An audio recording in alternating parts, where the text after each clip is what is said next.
Assalamualaikum Ustaz. Waalaikumsalam. Saya ingin menanyakan dalam adab bertetangga. Di kampung saya tiap malam Jumat selalu diadakan majelis tahlil dan sholawat. Apakah saya boleh mengikuti dengan niatan menjaga ukhuwah Islamiyah? Ini pertanyaan dari dulu sampai sekarang sampai kiamat. Iya, ribut tahlilan, ribut sholawatan. Begini ya ikhwan ya.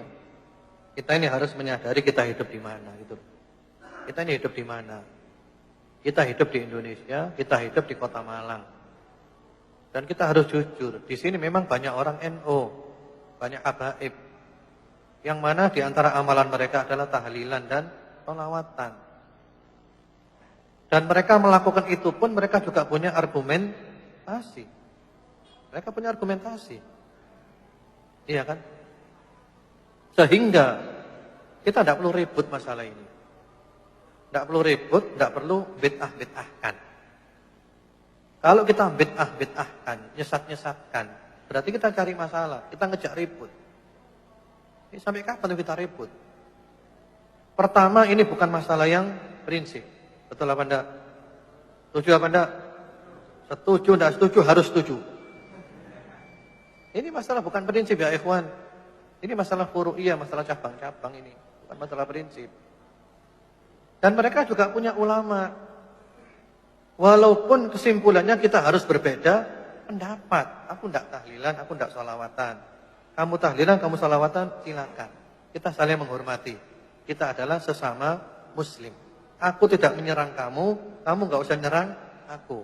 Nggak usah tuduh-tuduhan. Enak kan kalau gitu, dewasa. Setuju apa enggak tuh? Kan dewasa gitu kan? Enak. Jadi tidak usah saling memaksakan keyakinan. Agama itu privasi kita dengan Tuhan, dengan Allah. Tidak usah ikut campur urusannya agamanya orang lain. Berdakwah boleh, harus berdakwah. Tapi juga caranya yang santun. Karena itu, saya menganjurkan supaya antum yang banyak piknik. Jangan tertawa dulu.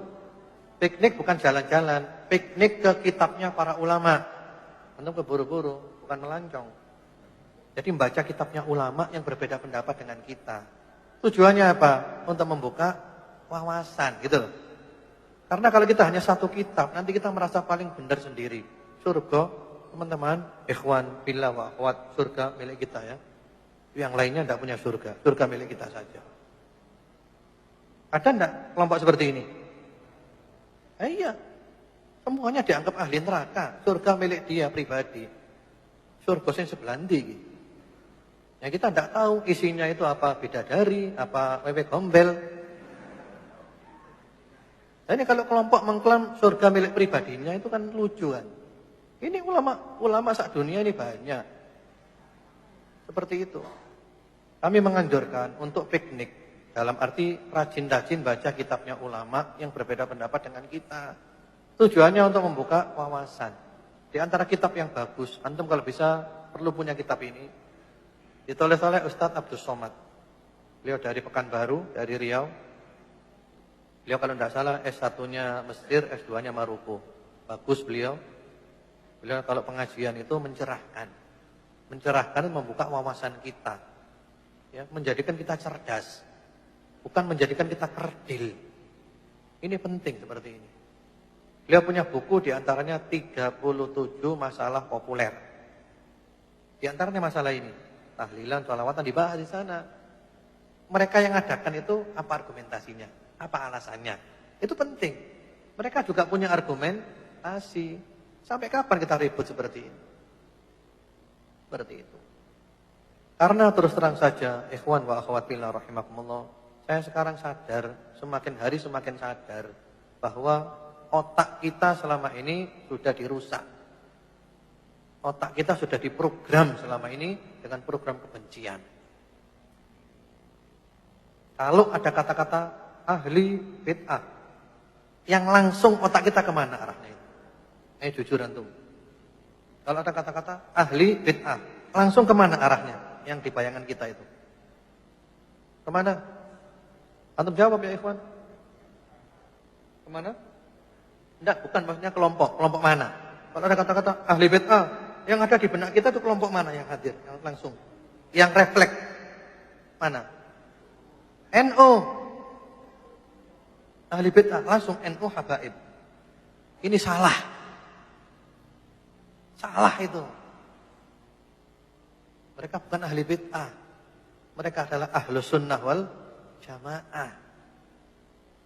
Ahlus sunnah wal jamaah sama dengan kita.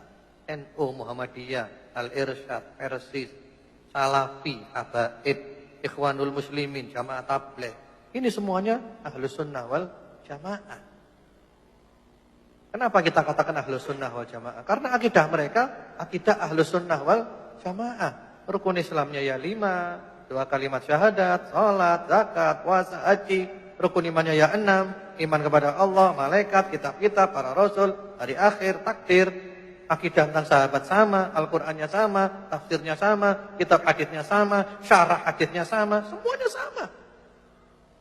Bedanya sedikit dan itu pun bukan masalah yang prinsip. Jadi kalau mereka dibilang ahli bid'ah saya enggak setuju. Ini juga sumber masalah di antara kita karena kita sering menuduh yang di luar kita sebagai ahli bid'ah. Enggak usah lah.